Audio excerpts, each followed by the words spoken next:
Hey everybody, welcome to another episode of Star Wars Minute presents the Book of Boba Fett. It's the weekly podcast in which we analyze, scrutinize, and celebrate the Book of Boba Fett one chapter at a time. I'm Alex Robinson from alexrobinson.fun. I'm Pete the Retailer from PeteTheRetailer.com. And today we are discussing Chapter 5, The Return of the Mandalorian. Yeah. Right there in the title, so it's kind of a spoiler right there, but I guess Jedis have returned and kings have returned, so no one's objected to those guys being in the title. I believe the Mac returned at some point. Mm-hmm. It wasn't a spoiler because we see him before the title pops up. But I mean, if you're looking at it at home and you see the names of all the episodes. Oh, right. I guess it's not like that. I don't do it like I just click on it. It just shows me chapter 5, I think, and I didn't see the title before. I never see the title before we actually see the title in the episode, before the title card. Yes. But yeah, this is kind of a almost like a reverse backdoor pilot. Yeah. It's like we're seeing a character who already had his own show, and now it's almost like they're pitching him to do his own standalone episode.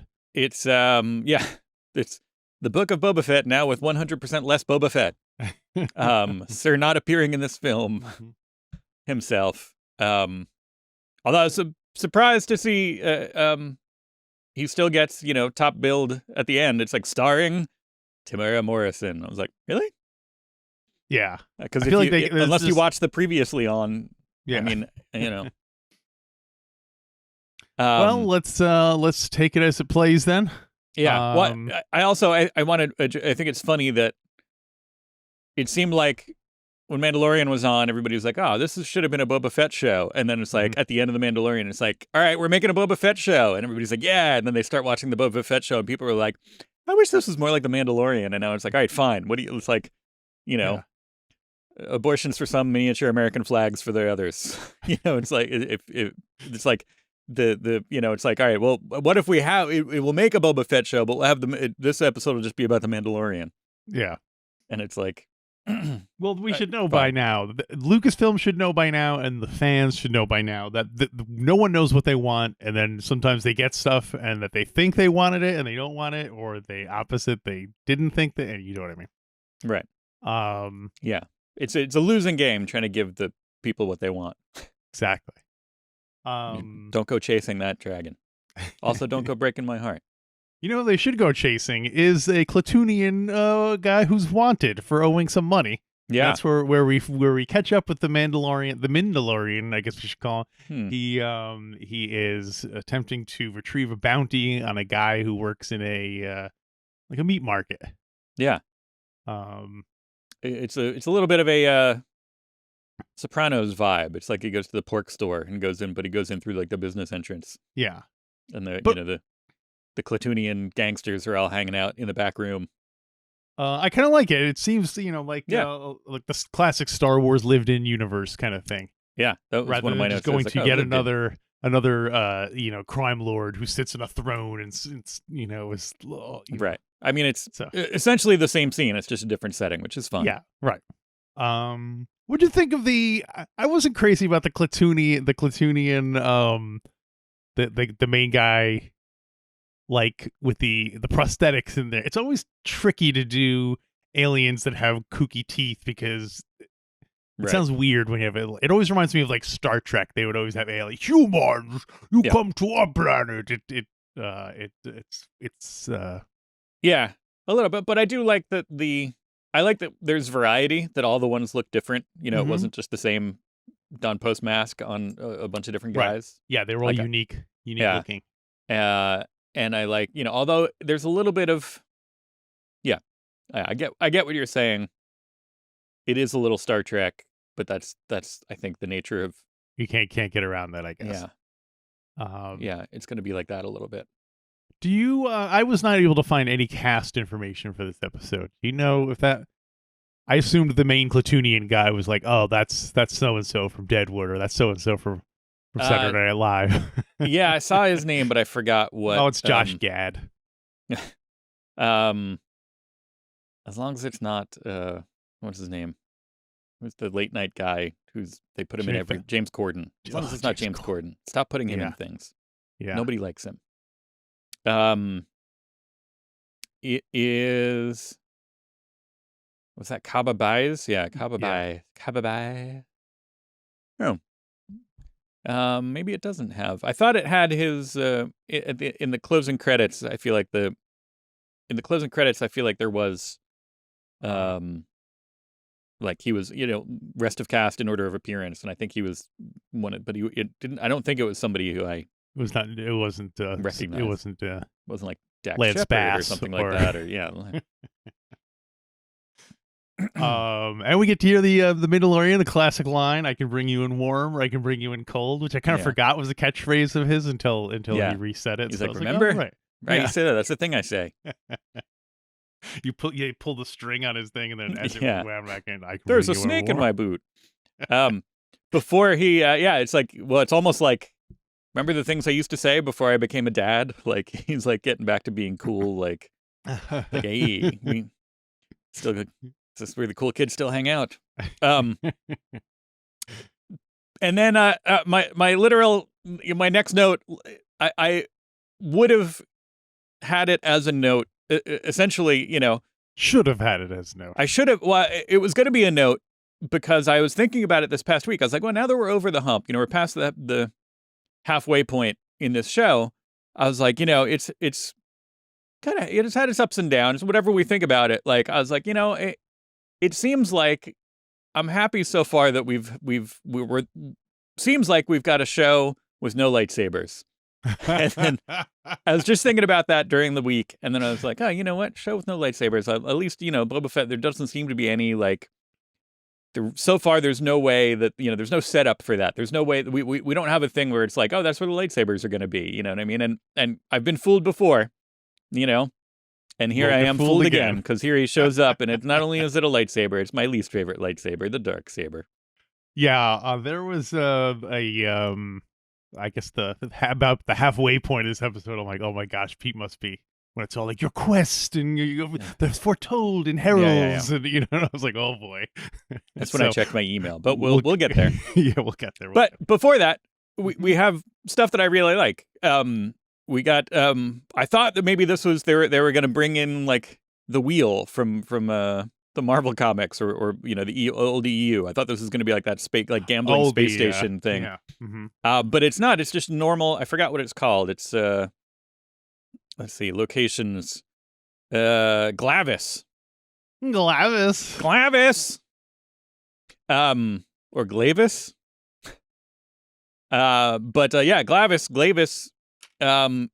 Very much. It's like Larry Niven's Ring World. It's totally like a neat thing that we haven't seen. Let's bring the sci-fi back in here. Okay, yeah, really great. Happy about that. Love to see it. I like the little sun shield thing to differentiate, so you have night and day, and how we got a whole city thing going on there, and I love it. And he's got multiple levels where you're going up and down throughout the whole thing. We got a bluishy tib. Mm-hmm. That's awesome. Well, hold on. Can I rewind a little bit? Because sure. Stampeding past a bunch of stuff I wanted to comment on. Sure. Was it all in the meatpacking plant? Yeah, still back in the meatpacking plant. Nice.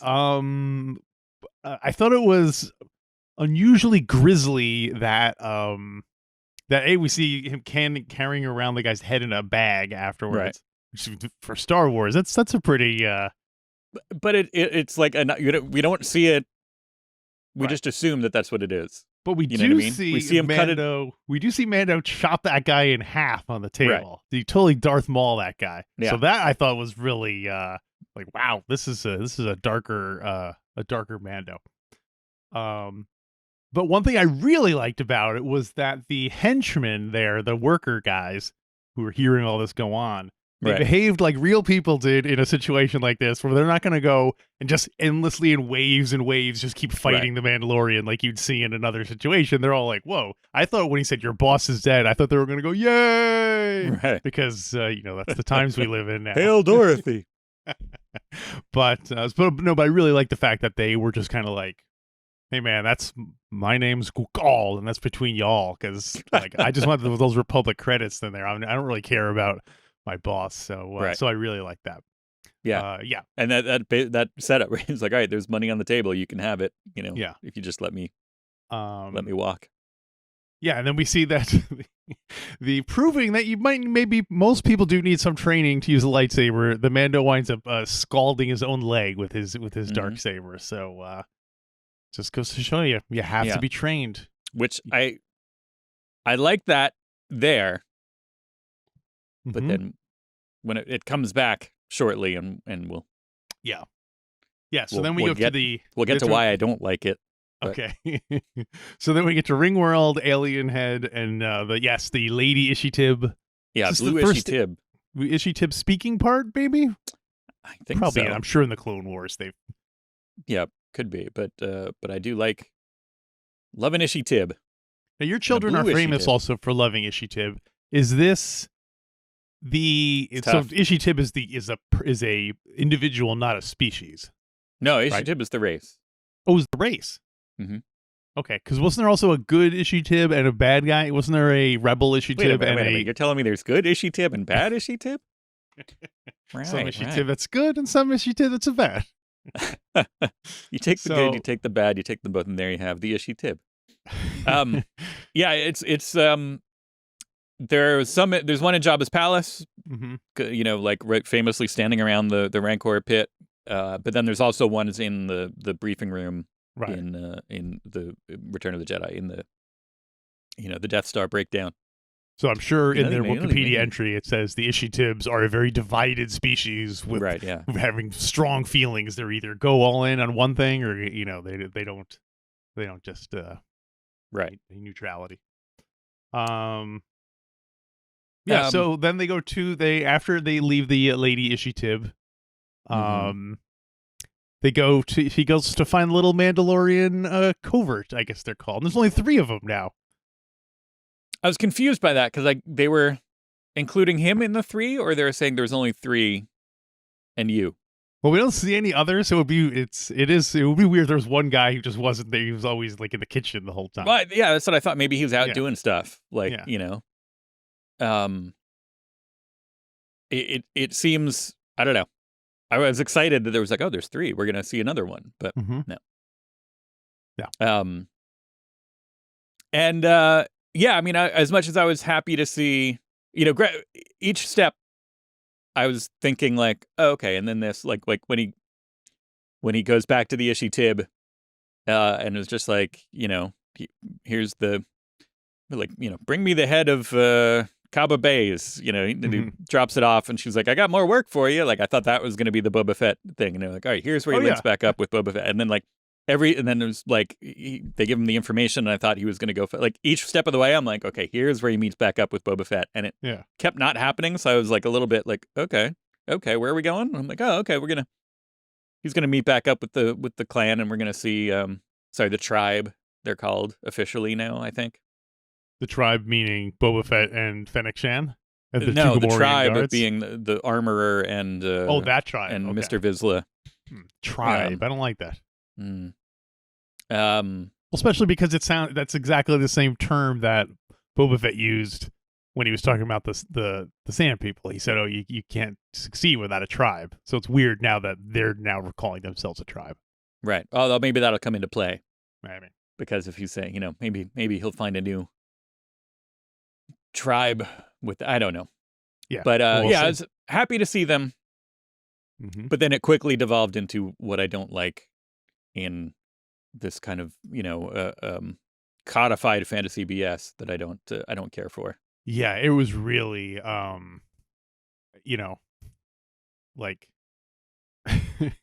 it really felt very much like especially when he was that's later on when she says, "Oh, have you removed your helmet? Now you have to go cleanse yourselves in the sacred fountain of Mandalore." And all oh my gosh, really? Is this really what the please don't tell me this is gonna be the premise of that's gonna be the well, yeah, apparently, which I would be fine with. One, he shows up. I like turning the spear into a present for Grogu. Which I like, but then also I'm like, well, you just can't. It makes sense. That seems like a business decision for me, like a Disney being like, "Hey, we can't get enough of that Grogu," and they're like, "Well, we dropped him off though. That was the end of the thing." You know, they're like, "You heard me, more Grogu. Why don't you make him some new clothes so we can sell more dolls?" You know what I mean? Yeah, Grogu and a new hat. Yeah, And so yeah, they turn the spear into. I do like the you know, hey, Mandalorians are all about. It's weird because it's not. I get what they're saying. Their whole creed, like part of their religion, is having weapons, but the Beskar is only for defense, which I like that thing. You know, like, oh, the Beskar spear shouldn't exist because it's dangerous to all of us. It can pierce Beskar armor, so let's not have it. Which I like that. And then I like her, like if he just showed up and he was just like, hey, I found my crew, like, how's it going? You know, talk to them. And then he was like, they just, you know, they did the whole thing where they're like, you know, he turns the spear into the thing and then he goes on his way. Like, I feel like we don't need all this rehash of the, you know, the mythology of the Darksaber and this, you know, fight scene. She could have just asked him without that fight. You know what I mean? The fight didn't do anything other than reestablish that the guy that we don't trust is already somebody that we don't really trust. I feel like, unfortunately for me, I feel like that was the problem with a lot of the episode. Was that I feel like like between this part and then also the part where Amy Sedaris and the Mandalorian are building the ship, and that seems interminable. It just seems to go like we know he's gonna as soon as you show that ship, everyone knows he's leaving with that ship. No one is there doubting, going like, well, he's probably not going to take it. They probably spent all this time building this thing, and then they're just going to have a totally different ship. So, like, I don't need a half hour assembling the ship. It reminded me of the other one where they're building the rope with let's put our washboard abs in, and they're like, right. You know, like, and then there's like, all right, we know we don't need a minute and a half scene of them putting washboard abs in. So this is another thing where it's like, there's not much here that I feel like they just wanted to get some exposition about the sword out of the way for the Ahsoka series. In this fight, it does seem like it's setting up the. I started to wonder at this point too. I'm like, is this like? Because as we said, there's been a kind of a mixed reaction to Book of Boba Fett. I feel like a lot of people have been.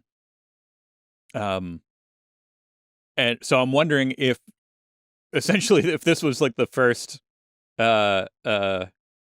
You know, was this going to be the first episode of Mandalorian season 3? And then they were like, oh, we need to boost ratings. Can we pull that out and just sew that into here somehow? You know, like, because it really is just kind of like, you know, I'm trying to think of shows like that. Like, you know, is it like when Different Strokes went back to Hello Larry's radio station, or is it like, you know? Well, here's one. Is there anyone watching the Book of Boba Fett who has not watched The Mandalorian? I mean, could be, like, right? Is there anyone watching this who's like, oh man, I don't know who this, like, it's impossible to conceive that there's someone who does not know The Mandalorian. Even if they haven't watched the show, they're familiar with who he is and have had to have seen Baby Yoda. Yeah. So yeah, I guess it's safe to go when they're making the show, it's safe to assume everyone watching it has seen all the episodes of The Mandalorian at this point. I think so, or at least is aware enough to, you know, they don't need the whole breakdown. I don't feel like they did either. That I felt like was done well, that there weren't like, you know, they didn't have to go into his whole history. They didn't have to explain too much about it. It was just kind of like you get the idea. Yeah. And again, at the end of last episode, we got that little tease, you know, like, oh, there's muscle, you know, credits can buy muscle if you know where to look. And we got the little sting, the little tease of his theme song, and we're like, oh, maybe they'll pick up like, no idea how much like Mandalorian we were going to get from that. It's like, oh, maybe we'll see the Mandalorian. And it's like, maybe we'll only see the Mandalorian next episode. How about that? Like, whoa, okay. The next 4 episodes are just going to be the there must have been a lot of credits. So, I guess you did have a lot of credits saved up. Yeah, there's one part where they're talking about the sword, and she says, the songs of eon past foretold the mythosaur heralding a new age. And I'm like, what? Ugh. This is exactly what, you know, prophecies and ancient things being foretold. No, thank you. No, get that fantasy out of my sci-fi. Thank you. Or my space opera. Yeah. I did like that they were doing the training on the little platforms, like they're kind of hanging out in that thing. I like the setting of it, of the like duel.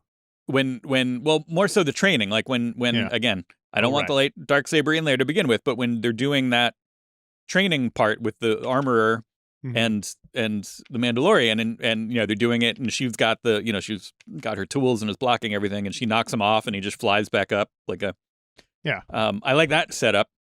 But then when they have a duel, they take off their jetpacks, which I don't. I'm like, well, you're kind of undoing the best part right there. And then the duel was totally, again, this is where the kind of fantasy styling and the duel is literally where I went to check my email and see what's up with the world. Well, also, like, there's 3 of you left. Hey, you know what? You 2 should have a duel to the death. Right. But as was foretold, but unless, Yeah. Anyway. One bit I liked, focusing on the positivity, is where the armor is kind of telling the history of what happened with Mandalore with the Great Purge, and we see that Skynet-esque shot of K2SO droids and probe droids on the wreckage. That was pretty cool, I thought. Yeah, I thought, I having not seen any of Clone Wars or Rebels or anything, I was like, oh, is that like a thing that they talked about? But according to the Wikipedia, it's the first appearance of that, first mention of that. Yeah. Thing, and the first appearance of all that, not the first appearance of those droid models, but like the first, the what is it, Night of 1,000 Tears, which is weird timeline wise, because the flashback scenes we saw of what's his name, the main guy, Dangiers, when we saw him as a kid, Din Djarin, he was being rescued by Mandalorians from battle droids, right? Which would sort of place it more in the Clone Wars era, right? But it seems like the Siege of Mandalore happened, the Purge happened after the Emperor took over. Yes. Is there a date on this? No, I don't see it. Apparently they mentioned it mentioned in chapter 8 of Mandalorian, the end of season 1. They mentioned it, and then it came up in a Star Wars: The Mandalorian Junior novel. They mentioned the Mandalorian Junior novel. Yeah. So Grogu, he wears his hat backwards and he has a skateboard. No, the Mandalorian Junior novel. Which apparently was like a young, not a young readers, but like a novelization for, mid-grade or whatever, summarizing the season 1 of The Mandalorian. And then this is the first time we actually see a lot of it. So it's interesting, I like that universe building. I like that, world building stuff. I like to see things like that. Yeah. Talked about and happen. I do sometimes feel like I'm missing out, but I like that I like when it's flashing back to stuff that we haven't seen before and not just flashing. Here's a live action version of the thing that we saw in the cartoon. You know what I mean? Yeah. Like I like when it's expanding and not just kind of rehashing. But then he's off. Oh, my other note, energy shield. Don't like it. He's got a little like energy buckler or whatever on his thing. No, thank you.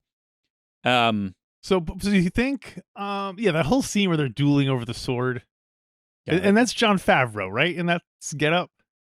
No. Isn't it? Or does he do the voice? I thought he was the voice of Pre Vizsla, but I could be wrong. No, this is the other Vizsla. What's his Vizsla?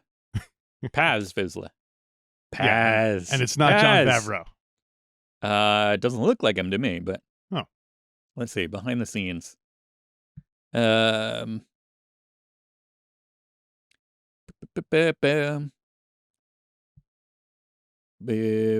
we also, I guess, are reminded of their religious extremism here, where she's like, "Have you ever taken off your helmet?" And he's like, and he's like, "There's 3 of you." Like, look at the time. It really is. And I also like that the Mandalorians wear their armor, their complete suit of armor, no matter what they're doing. They're moving boxes around. They're doing the dishes. They're always in their full, complete suit of armor, the jetpacks and everything. You can understand why they went extinct. It must be a very it's like walking around in like a suit of armor all the time. Yeah. You can see why they went extinct. Oh yeah, like it is voiced by Jon Favreau. Okay, yeah. So there was I knew Favs was involved, and because he's also the voice of Pre Vizsla, I guess. But yeah, the body is a different guy. The body is Tate Fletcher. And then the guy he's also related to the guy from Solo, coming this September in digital and Blu-ray.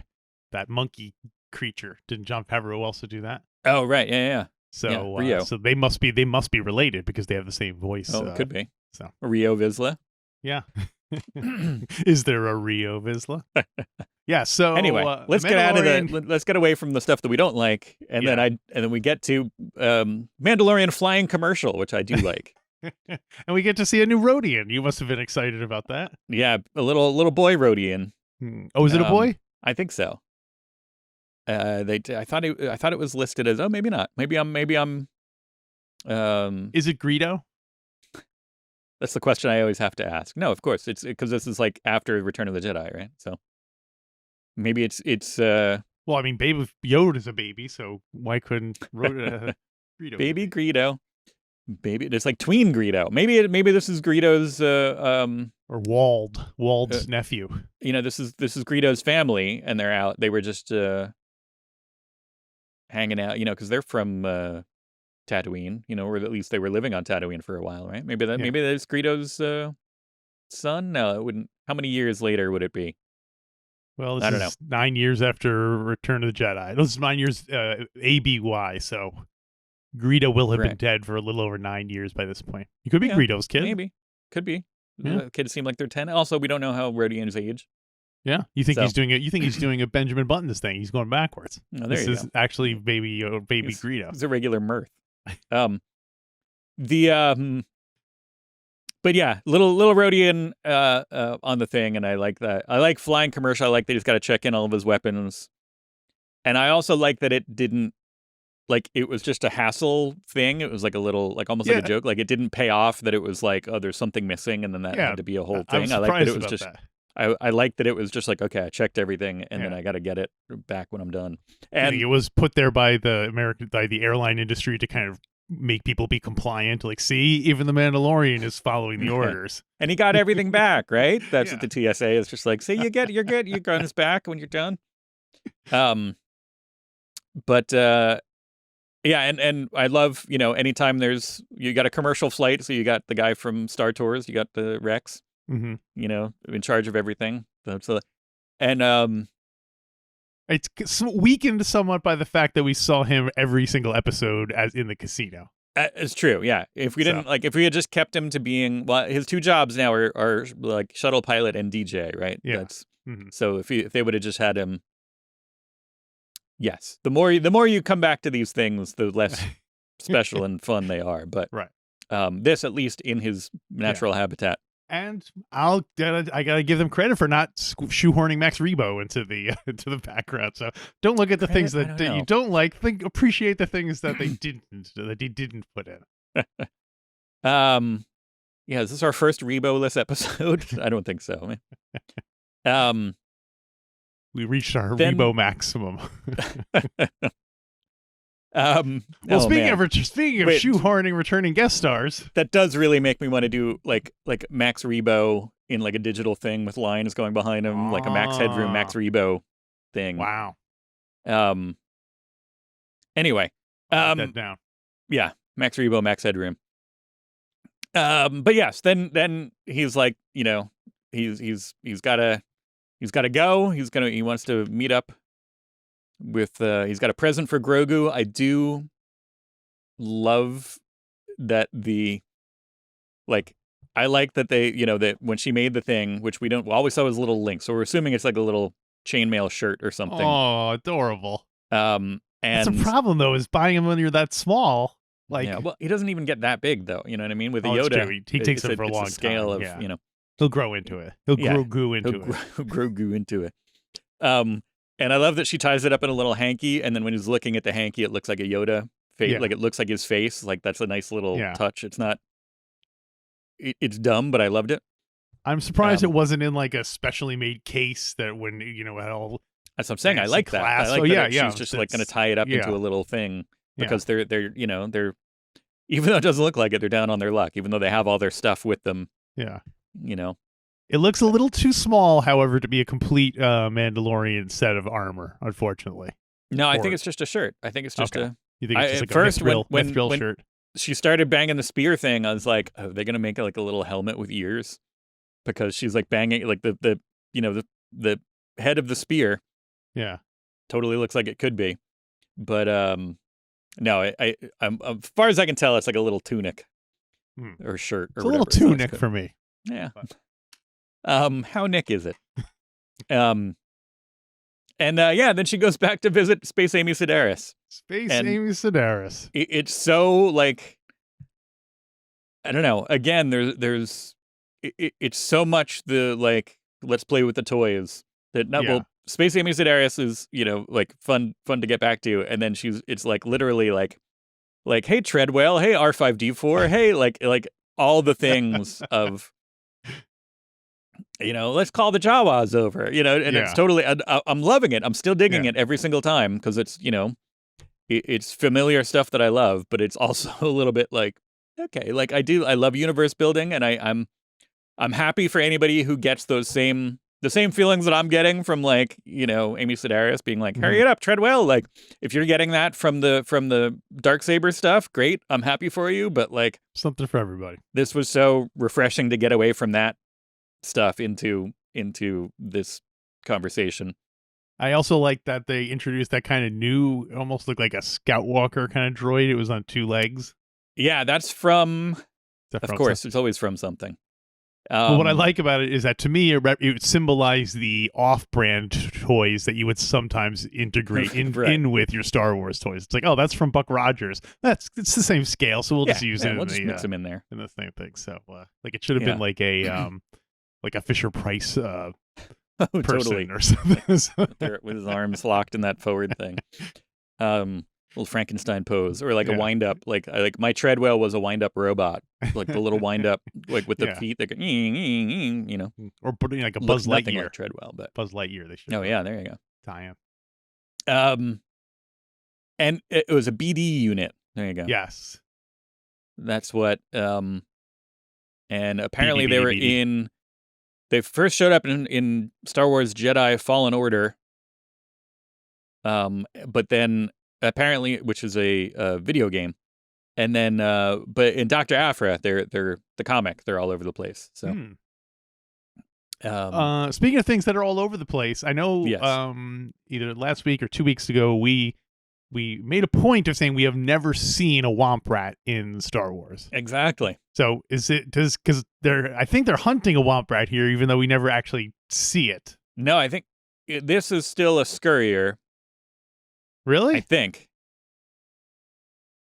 Yeah, because doesn't she say throw that on the? I don't know. I think it's still a scurrier here.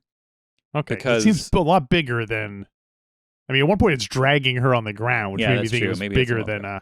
Well, but we definitely see one. When we definitely see a scurrier because they made a nest in the.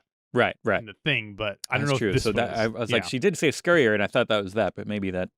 But I mean, the fact that you never really see a clear shot of it also is what made me think that they are perpetuating that we're never really going to see a Womp Rat. But then we do see one in this. But I thought it was just kind of like a quick passing.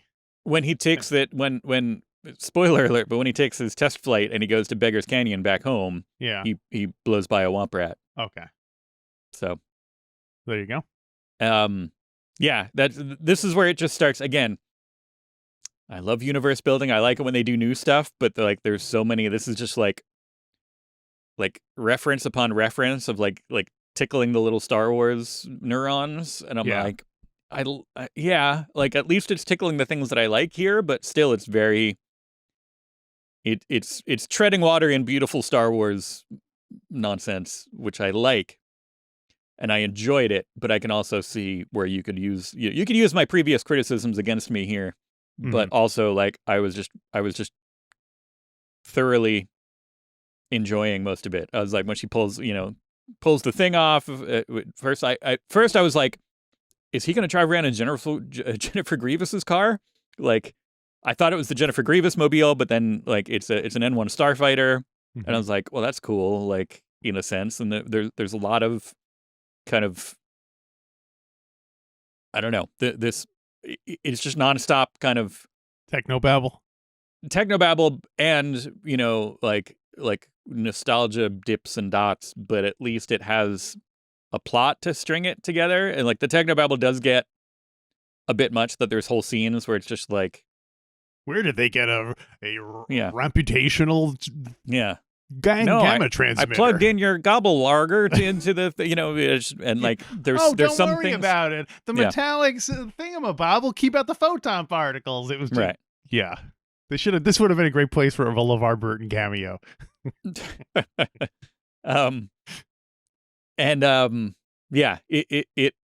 It gets a bit much, but at least I was enjoying it more here than the. Again, I will always choose technobabble over codified fantasy, mythology stuff. But it was a bit much, and I felt like it was more interesting. This bit was more interesting than the installing her abs bit. The abs of steel. Yeah, because at least like, I don't know, this we're gonna see how it looks. We don't know. We know what it used to look like. We're gonna see what it looks like, and we're seeing kind of different things. Whereas this is just like, yeah, we've already seen her and we know what, and it's like it's like one square meter, not even of technology, on Fennec Shand. Whereas like, yeah, I guess proportionally this should have taken up 20 minutes. So yeah, it worked out about proportionally about the same. Amy Sedaris gets a lot of noteworthy dialogue, I guess we'll call it. At one point she says, "No skin off my dip swap." Yeah. Which I was like, that sounds really gross, but I can't quite figure out why, but give him points for that. Faster. At one point she says, "It's really faster than a Fanthier." So I was glad to see a little, this is a nice little combining of the sequel era and the prequel era, because they're working on a Naboo ship. Yeah. But they're referring to stuff that happens in, so I like that. We find out she dated a Jawa for a while. Yeah, she dated a Jawa and they're furry. Yeah. They're too furry. Yeah. Which there's a lot of, that raises a lot of questions, but again, I like, it's those kinds of nuggets, like throw that out there and leave it there. You know what I mean? Like, that's good. Just that's what I want. Can you check your Wikipedia though to see if this is the first of the use of the phrase dated sounds funny to me. That sounds very like 20th century America.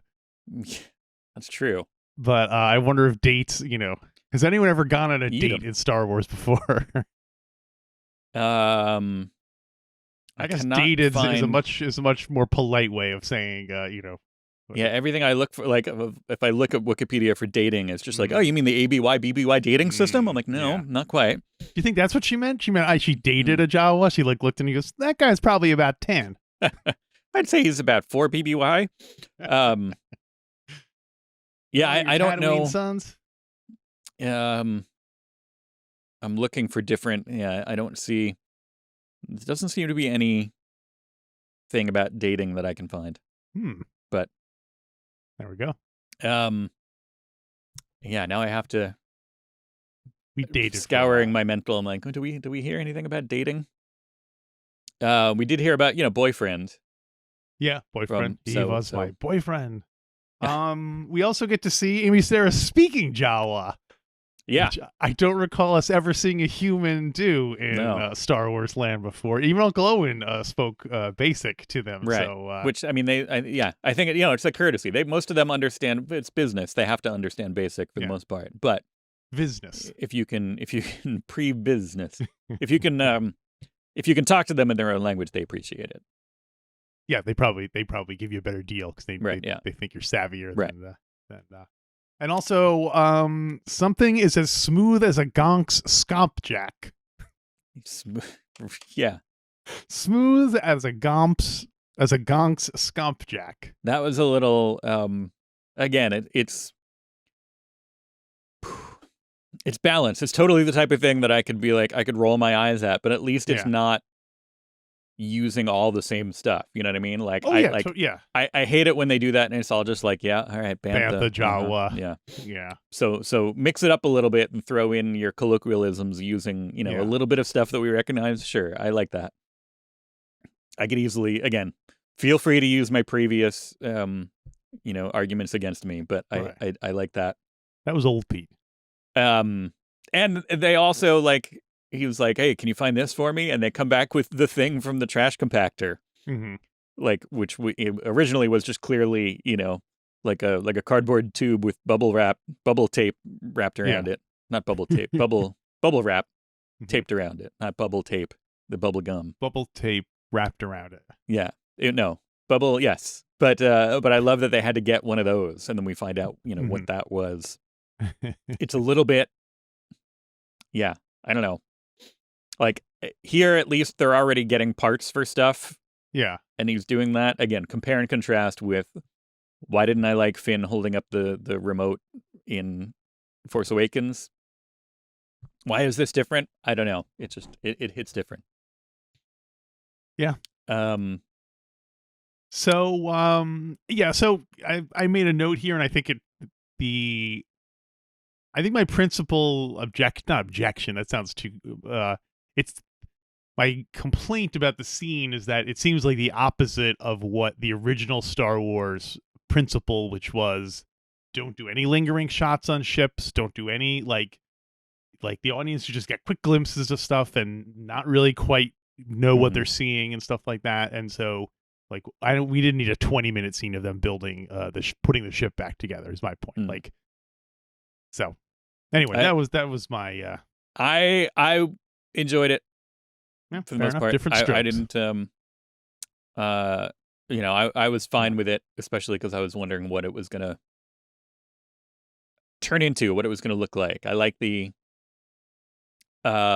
sanding off of the yellow, but then they left a little bit, which I also kind of like. It still looks a little bit. It winds up almost like a hybrid of the Razor Crest versus Naboo Star. Because at first I was like, oh, they're gonna sand off all the yellow and kind of chrome it up so it looks more like his thing. Yeah. But then they left a little bit, and it ends up looking like that kind of, again, that lived-in, used Star Wars look. Almost like the Y-wing kind of. Right. Yeah. Aesthetic. Totally. That's why I like it. Oh man, they should have given him a Y-wing. Well, I don't think. Although I like the N1, I gotta say. I don't think this ship is well suited for bounty hunting, though. Like, where does he keep his carbonated prisoners? In that bubble, in the little bubble in the back? Is that what that's for? I don't think it's for carbonite. But he must have to take prisoners back from time to time. So it seems from time to time. It does not seem well suited for his. It's like flying an X-wing. Like, that doesn't seem suited for his job. Except in the back, like you got the little the bubble. Cobra Raptor, you got a little pod with a thing on it. You can just shove the guy back there. So you can take your prisoner, throw him in the R2 spot. Yeah. And it's like a little prison cell. Yeah, I mean, at one point she even said, "Oh, he's like, well, what happened to the astromech droid?" And she's like, "Oh, I know you don't like droids." I thought she was going to say, "Oh, you can keep your prisoners back there." So, right. Which I'm sure will. Yeah. I mean, also, if someone's in carbonite, they could probably just strap him to the hood and then there you go. What I mean? Like a mattress. Or a deer. But how do you maybe is technology just more advanced now, so that type of ship doesn't need an astromech droid, or are astromechs just superfluous? Are they a luxury item? Essentially, are they like an add-on that we don't? Like, why did the N1 starfighters need astromech droids that didn't quite fit? Why do the ships need them previously, but here you can just totally be fine without it and just turn that into extra storage? You know what I mean? Especially since she makes a point of saying that this ship is capable of going to light speed without any kind of ring, which I assume the old ones were not capable of. But again, it's 40 years later. Right. So I'm assuming now you can just, like on his phone, he can just do the calculations and plug it. Like he can plug in his phone when he gets in there, and that'll do everything that the astromech would have done. Yeah. So then he takes it out for a spin around the around the sites of is it mostly the former pod race? I know I recognize at least one of the Sabova spot is one part he drove by. I was assuming that this was a sort of nostalgia trip for.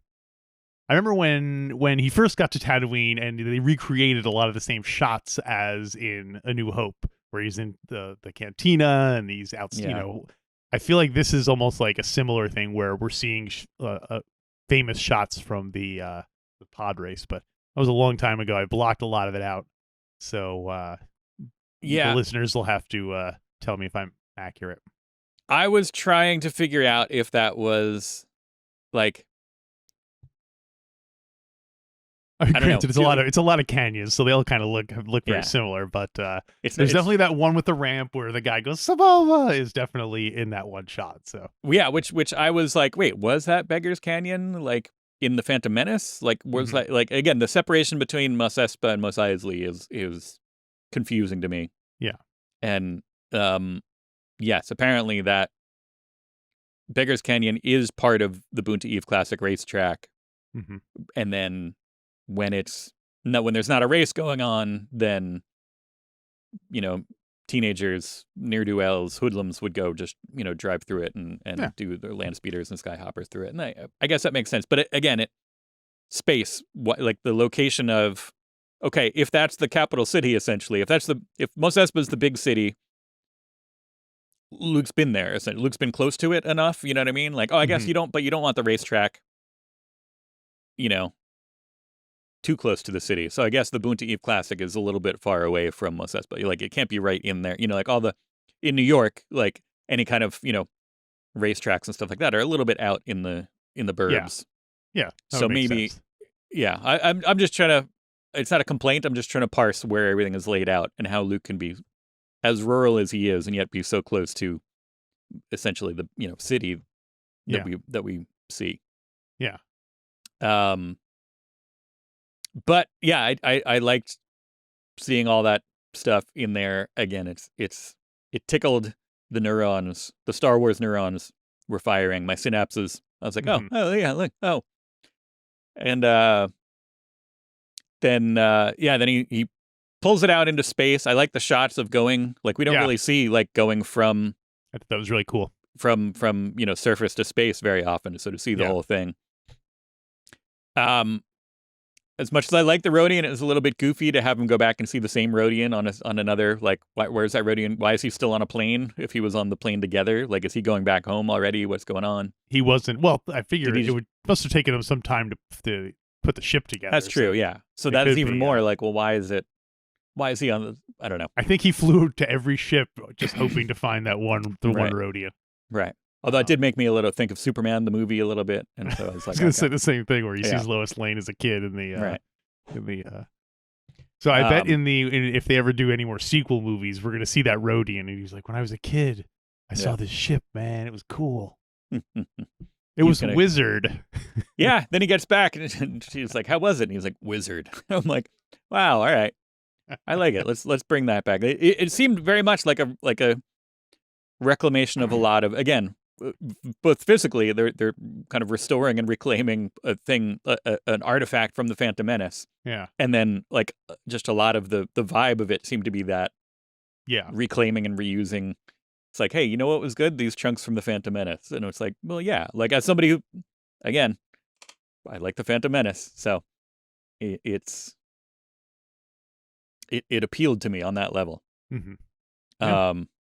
And then in between he goes out and he gets, he's speeding and gets pulled over by the cops. Oh right, yeah. And then I had the time to write down. I was like, please don't be Filoni. Please don't be Filoni. And it wasn't. It was Carson Teva, who I like. His old friend, the cop. And I thought they were going to have a moment. I thought the reason why he lets him off the hook was going to be like, I remember you. I thought like it was going to be a good kind of. You know what I mean? Like him, it's good for the narrative of the Mandalorian if he can go on and have this one cop that like knows him and can get him off the hook every once in a while. Like I like that. Yeah, or give him inside information. Right, but like instead he's just like, well, we can let him off, and he's like, oh, I have some questions for you, and then he runs away from him again, which I don't. I thought it was going to be a nice another little like tip of the hat moment. Yeah. and he was like they were gonna mutually beneficial kind of relationship a little bit, but no, instead he runs off. And I was trying to figure out who that other guy was, because the pilot who first pulls him over, the young kid, not Kim's the lieutenant. Convenience guy, the not Kim's Convenience. Right. Yeah. And that guy was Reed, Lieutenant Reed, I think. And the actor is the guy who was the body of Luke Skywalker in the end of the Mandalorian. So it's like they brought him, let him be on screen with his own face. Just once, let me look on him with my own eyes. Is that actually his own face, or do you think he's always that would be funny. They'd be like, he's or like if it was his face on Mark Hamill's body, if they got Hamill to be in the cockpit and they put his face over it, just to be like, that would be a nice ring theory. With the fact fair that play. this is like a reverse backdoor pilot, so that they reverse everything in that all the cliches. Yeah. And then he meets up with when he returns to Earth, when he returns to Tatooine, he meets up with Fennec Shand. Fennec Shand, and dots are once more connected. Yeah. And why? I feel like all this could have happened in the pre-credits sequence. Largely, yeah. But yeah, again, it's a a couple of these episodes getting from A to B could be done very quickly, but we're taking the scenic route, and sometimes I like it more than since we only have 2 more episodes left.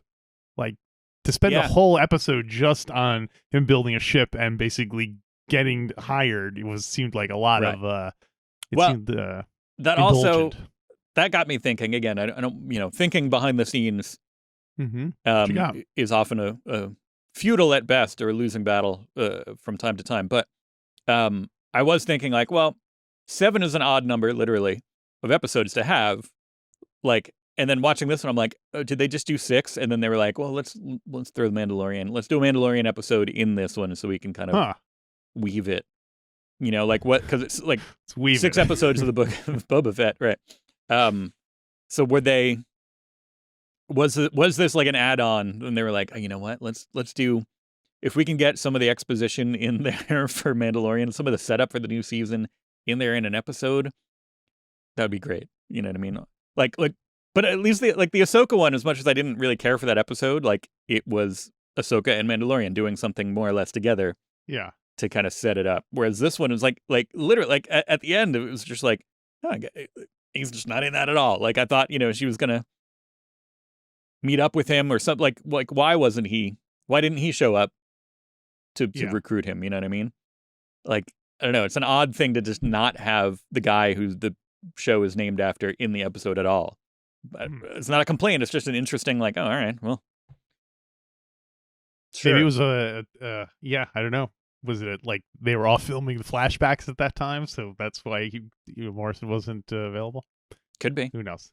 Yeah, I feel like it would have been nice to see Boba Fett and maybe some of the other muscle that they had already hired as kind of like a little parting, like, check it out. Here's Hedgie. You're hoping for Dengar?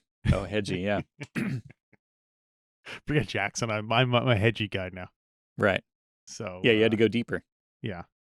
Hedgie is your Boshak, or your Hedgie is my spirit animal. Right.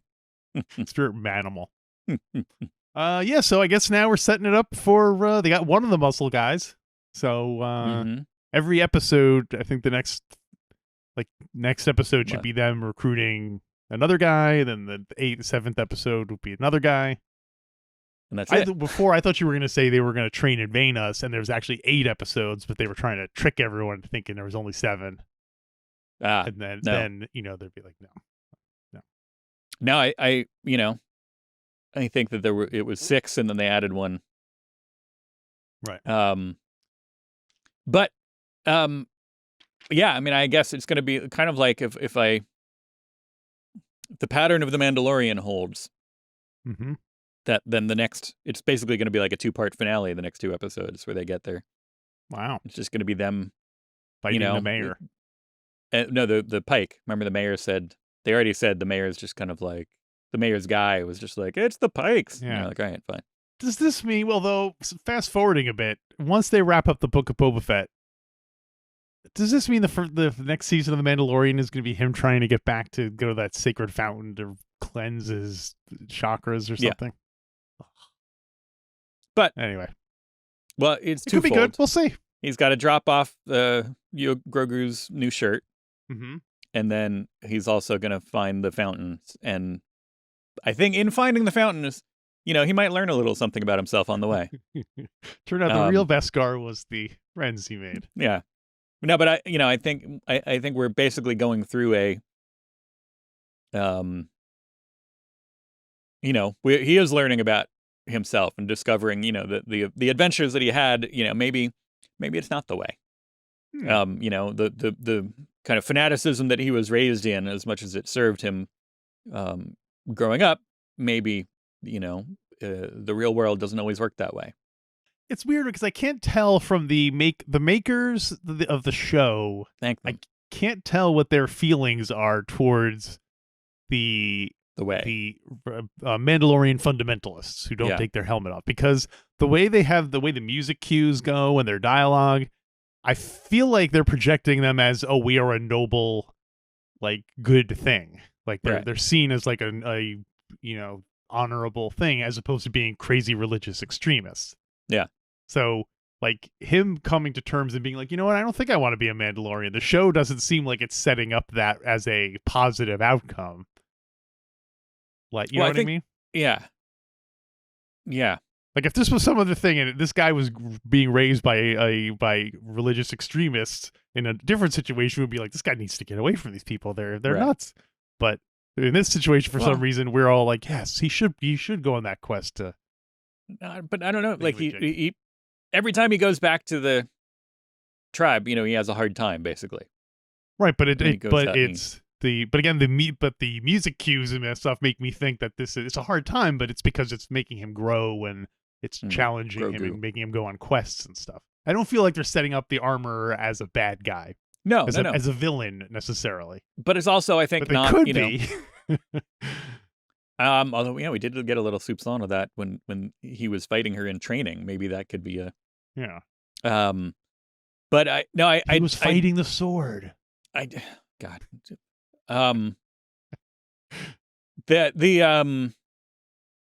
It works for her and it works for Mr. Vizsla.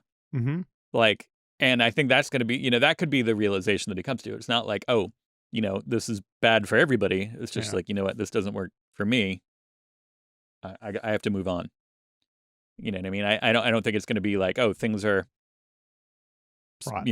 either good or evil across the board. It's just like, okay, well, the way works for you and it worked for me growing up, but now I've got to kind of grow beyond. Grow beyond. Which is a, maybe a nuanced take on the whole thing. Yeah. Well, we'll see what happens. Yeah, hopefully. What do you, Mr. Lang, what's your prediction for the fight? What do you think about I think it's going to be a 2-part, basically, much like the finale of season 1 of The Mandalorian. It's going to be like a 2-part battle, more or less. They're going to get the crew together. He's going to add in at least one familiar face, if not more than one. One thing I think, one sort of obstacle to predicting the finale is, I don't feel like we've been set up with any, like, main bad guy. Like, we don't have a Grand Moff Gideon. We don't have here's someone who the Mandalorian is going to get Mano El Mano fight with to win the battle. Like, it's the Pikes, but they're just kind of like a generic. There's no there's no, like, even the leader of the Pikes, we couldn't pick him out of a lineup. So I'm curious as to who, is it just going to be them fighting a bunch of generic fishmen? Is it going to be, are they going to recruit their own muscle? Is it going to be, I know some people were predicting Bosk reappearing because we've seen so many Trandoshans and setting up the fact that Black Krrsantan hates.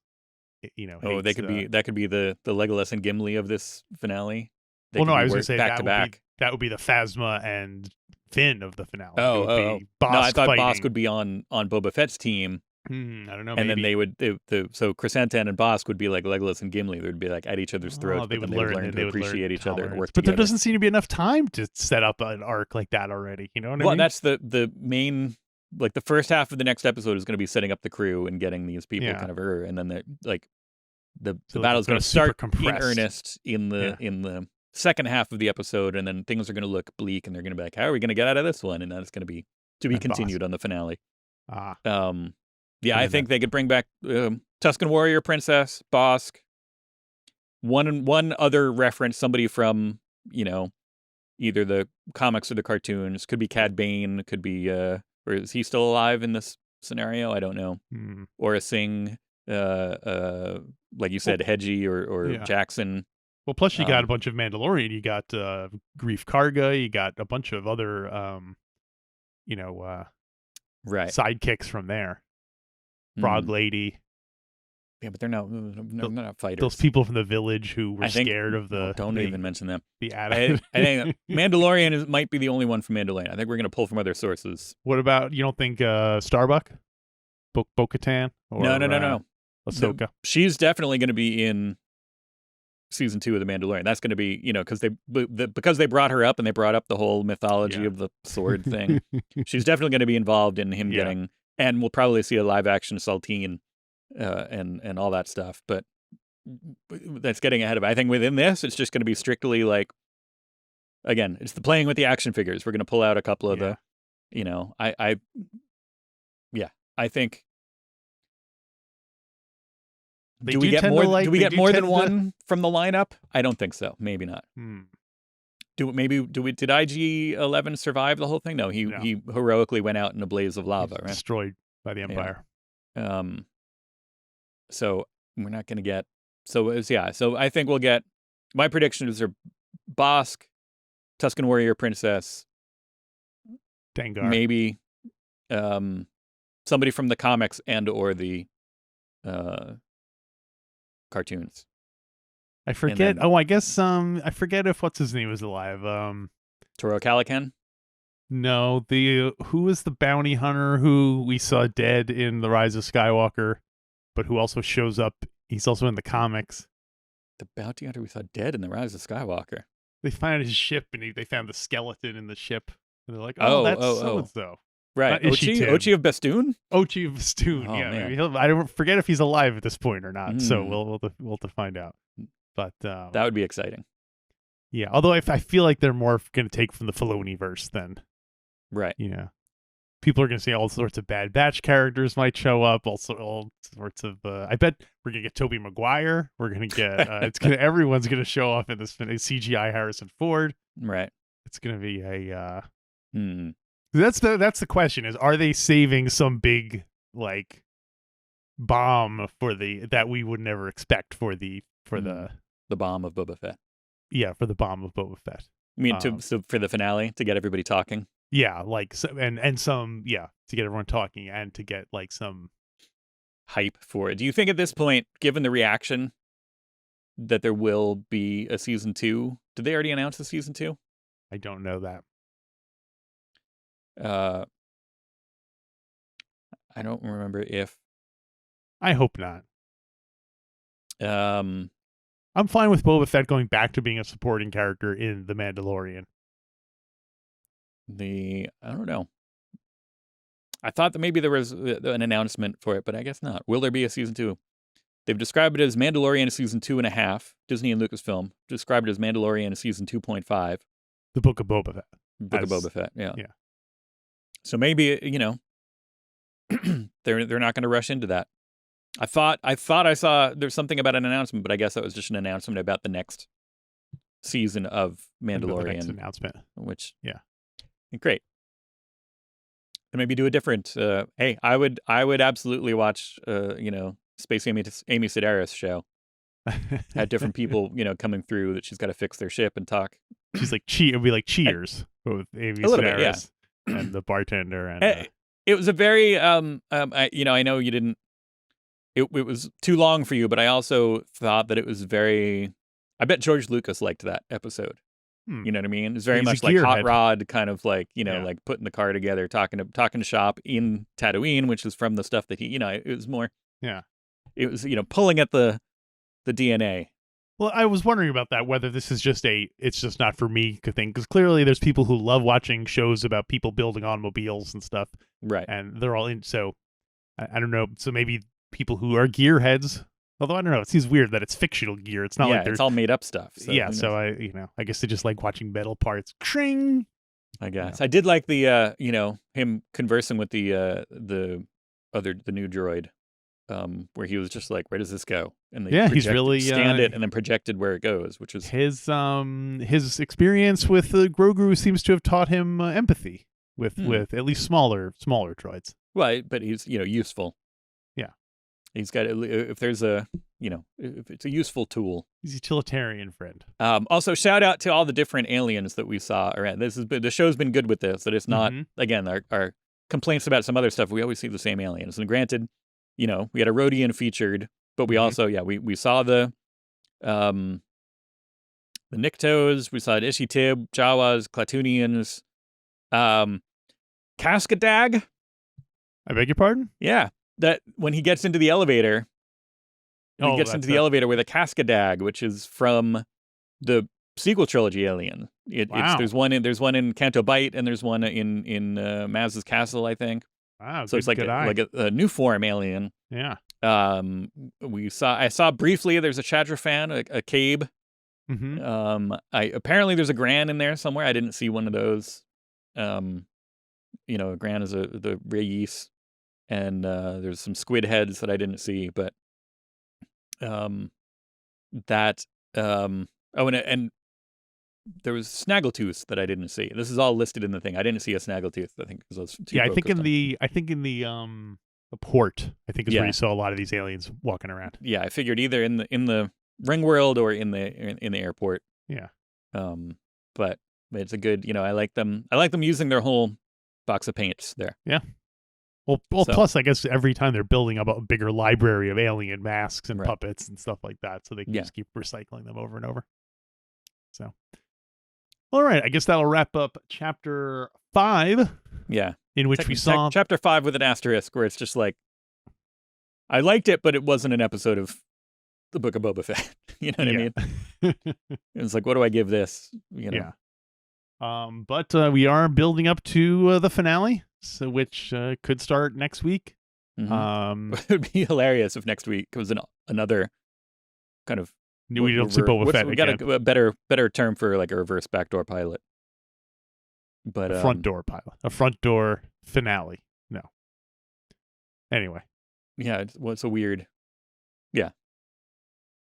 All right. So, well, thanks for listening to our hot take on the Book of Boba Fett, everyone.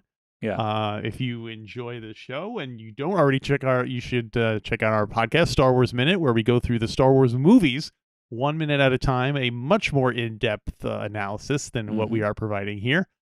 Coming up, you really pretty soon, we got Solo, a Star Wars party coming this to year. Digital and Blu-ray. Mm-hmm. Get ready. And if you really like the show, you can go to StarWarsMinute.com/Patreon, become a Patreon supporter, and you'll get new episodes every single weekend. Mm-hmm. But if that's not interest of you, I guess we'll see you next week on the next Star Wars Minute, Book of Boba Fett. Star Wars Minute. Boba Fett. Where? I didn't see him in this episode.